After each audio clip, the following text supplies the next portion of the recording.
राम बंधु तिवारी और आप देख रहे हैं रोजाना का कार्यक्रम खबरों का कतरा। चुनावी मौसम चरम पर है। नामांकन की प्रक्रिया लगभग पूरी हो चुकी है और अब बिहार की राजनीति में रफ्तार के साथ बढ़ रही है गर्म। तो आइए आज 21 अक्टूबर की 10 बड़ी चुनावी खबरों पर डालते हैं नजर, जहां हर बयान, हर लिस्ट और हर कदम सत्ता की डगर को बदल सकता है।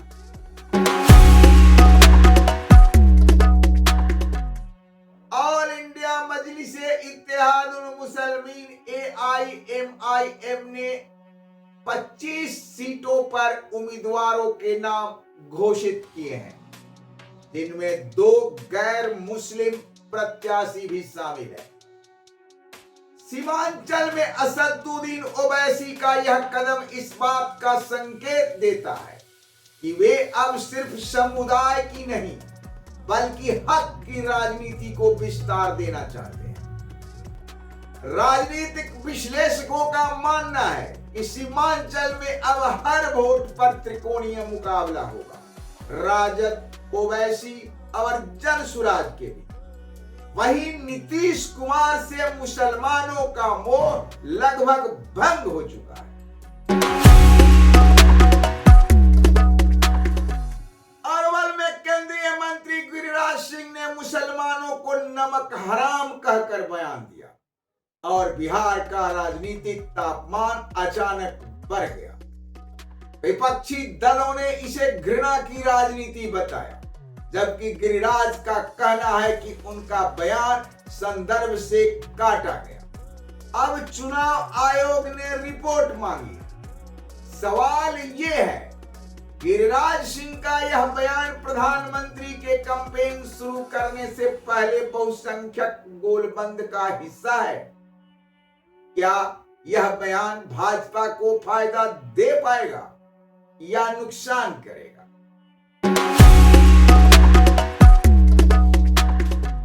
नीतीश कुमार की पार्टी जेडीयू इस बार राजनीतिक उलझनों में फंसी दिख रही है।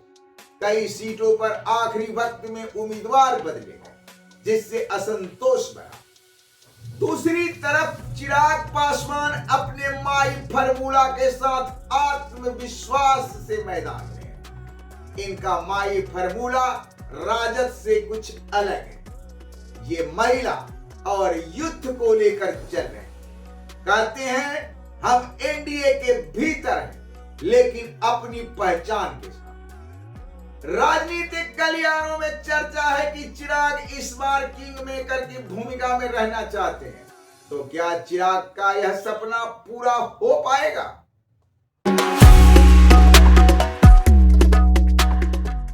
प्रधानमंत्री नरेंद्र मोदी 24 अक्टूबर को समस्तीपुर से अपने चुनावी प्रचार की शुरुआत करेंगे। इसके बाद मुजफ्फरपुर और छपरा में भी जनसभाएं तय है। भाजपा का पूरा अभियान विकास बनाम विरोध के नारे पर आधारित होगा। यानी अब बिहार में असली मोदी बनाम महागठबंधन की जंग शुरू होने वाली है।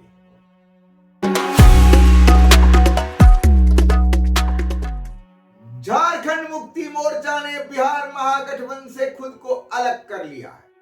यह फैसला सीमांचल के कुछ सीटों पर सीट बंटवारे को लेकर हुए विवाद के बाद लिया गया। कांग्रेस और राजद के बीच अब तालमेल बनाना और भी मुश्किल हो गया है। यह अलगाव विपक्षी एकता के लिए एक बड़ा झटका माना जा रहा है। दरअसल भले ही दोनों पार्टियों का शीर्ष नेतृत्व आपस में तालमेल बना ले, लेकिन जमीनी स्तर पर और प्रदेशीय नेताओं के काम करने के तरीके तथा स्वभाव में काफी भिन्नता है। इसी वजह से कांग्रेस और राजद को ग्राउंड पर तालमेल बैठाने में मुश्किल आई।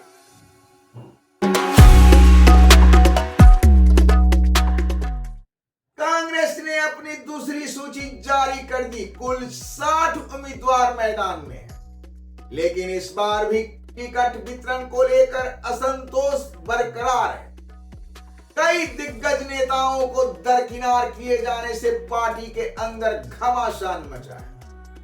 राहुल गांधी कांग्रेस को रिफ्रेश करना चाहते हैं, मगर पुराने नेताओं की पकड़ ढीली नहीं पड़ रही।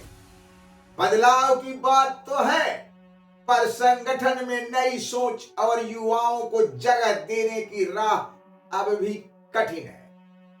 यही पुराना नया संघर्ष पार्टी के भविष्य की दशा तय करेगा।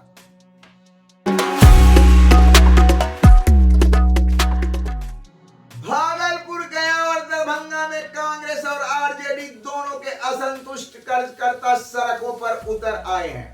पार्टी दफ्तर के बाहर पोस्टर और नारे लग रहे हैं। टिकट वापसी करो, कार्यकर्ताओं को मान दो।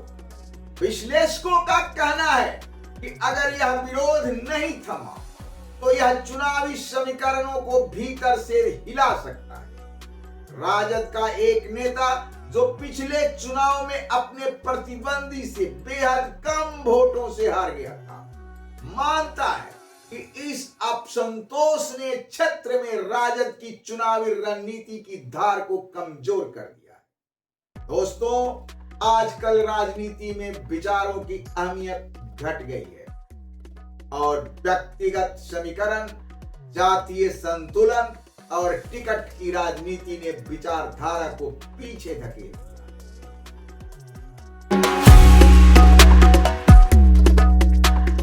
दूसरे चरण के नामांकन का आज अंतिम दिन और कई दिग्गज नेताओं ने मैदान में उतरकर राजनीतिक मुकाबले को और रोचक बना दिया है। पूर्व मंत्री, वर्तमान विधायक और कुछ फिल्मी चेहरे भी हैं जो नामांकन कर चुके हैं। प्रत्येक दल अपनी रणनीति की अंतिम चरण में है। उम्मीदवारों की सूची अंतिम रूप से दिया जा चुका है। नाम वापसी की अंतिम तिथि 23 अक्टूबर है।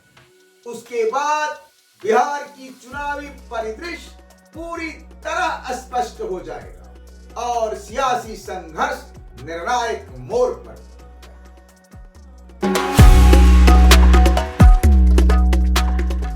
लालू यादव के बड़े पुत्र और तेज प्रताप यादव पर चुनावी रैली में सरकारी एसयूवी के इस्तेमाल का आरोप लगा है। पुलिस ने मामला दर्ज कर लिया है और चुनाव आयोग ने रिपोर्ट तलब की है। विपक्ष ने कहा कि यह अभी ऐसे हैं तो आने पर क्या होगा, जबकि तेज प्रताप के पार्टी का कहना है कि छोटा मुद्दा बड़ा बनाया जा रहा है। बात छोटे बड़े मुद्दे का नहीं, बल्कि यह सर्वविदित है कि नेताओं के ठसक का कुछ अपना जलवा है और ऐसे नेता हर पार्टी में भरे पड़े।